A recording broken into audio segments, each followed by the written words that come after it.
So the iPhone 17 Pro Max might be Apple's most expensive and ambitious phone yet. Thinner than ever, possibly rocking a camera bar, and yeah, it could cost over $2,000.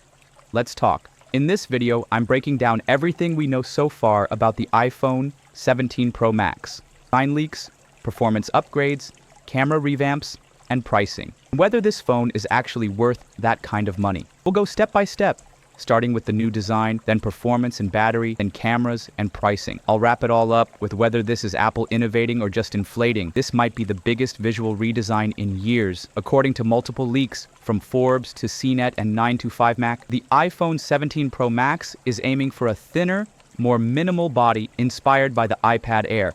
It's lighter. Apple's reportedly using a new titanium alloy that keeps it durable while cutting down on weight. The sides could be slightly more rounded again, and the bezels even thinner. One big shift, no more dynamic island. Apple's reportedly testing under-display Face ID and a smaller punch-hole camera, so this phone could look like one seamless sheet of glass. There's even talk of an iPhone Air naming direction. Not official, but the concept lines up. It's all about that thin, featherlight experience while still staying pro. As for the screen, we're likely getting the same 6.7-inch OLED panel, probably not micro-LED just yet. Still 120Hz ProMotion, still ultra-bright, maybe better HDR support and more accurate color calibration. Apple's display game is already top tier, and with slight refinements, this could be their best screen yet. Another cool detail, the front camera cutout might shrink significantly, giving you more screen real estate and a cleaner aesthetic. Under the hood, you're looking at the A19 Pro chip. That's built on a new 2nm process, meaning it should be faster and more efficient. Apple Silicon has been dominating lately, and this could continue that streak. There are whispers of 16GB RAM in the Pro Max. That's massive, especially if Apple wants to lean into more pro workflows, like editing high-res videos, multitasking heavy apps, or real-time processing. Battery life? Still solid, maybe even better. That thinner build won't necessarily hurt capacity, because everything else, from chip to screen, is getting more efficient. But let's talk cameras. This might be the boldest move. Apple might introduce a camera bar. Yeah, not a bump, a full bar. Leaks suggest a horizontal layout that stretches across the back, similar to what we've seen on the Pixel or older Galaxy S10. Why the change?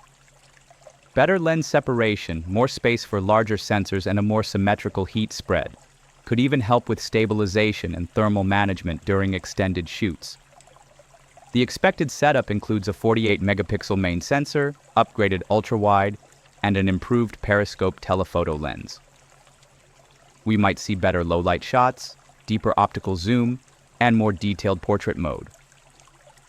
What really makes it exciting is the new layout potentially signaling a bigger leap in how Apple treats photography, not just minor yearly tweaks, but a more creator-focused system. And all of this ties into pricing.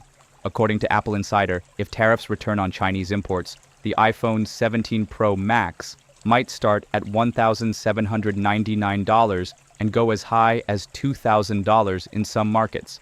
That's MacBook Pro money.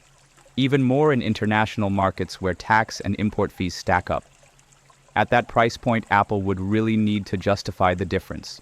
So maybe the Pro Max gets exclusive features. More RAM, more AI stuff, bigger storage tiers, titanium build, and the best camera Apple's ever put in a phone. But then again, how much of that do regular users actually need? So here's the deal.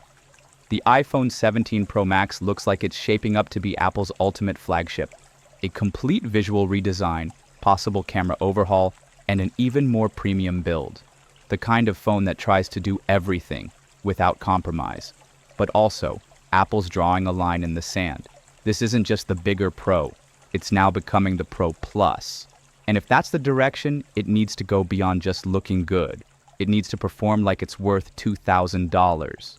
Anyway, what do you think? Are we entering a new era of ultra-premium iPhones? Or is this just another shiny object with a bigger price tag? Drop your thoughts below. And as always, thanks for watching. Catch you in the next one. Peace.